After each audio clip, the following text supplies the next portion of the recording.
السلام علیکم ناظرین، جس سے تم محبت کرتے ہو اس کے میسج بار بار کھول کر پڑھتے ہو نا، تو یہ تمہاری اپنے رب سے کیسی محبت ہے کہ اس کے میسج یعنی قرآن کو کھولتے ہی نہیں۔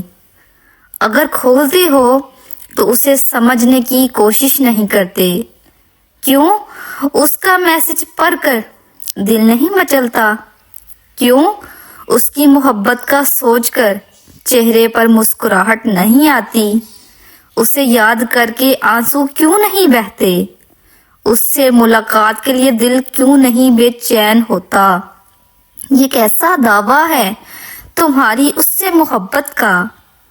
او انسان، تو کتنا بے وفا ہے، پل پل جس کا محتاج ہے اسی سے منہ موڑ کر بھاگ رہا ہے، حالانکہ تو جانتا بھی ہے کہ گھوم کر اسی کے سامنے آنا ہے، اسی سے ملاقات ہونی ہے۔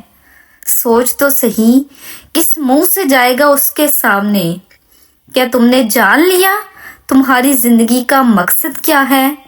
کیا تم نے پا لیا وہ راز جس کے لیے تمہیں یہاں اس دنیا میں بھیجا گیا ہے؟ اے انسان، سوچنا ضرور۔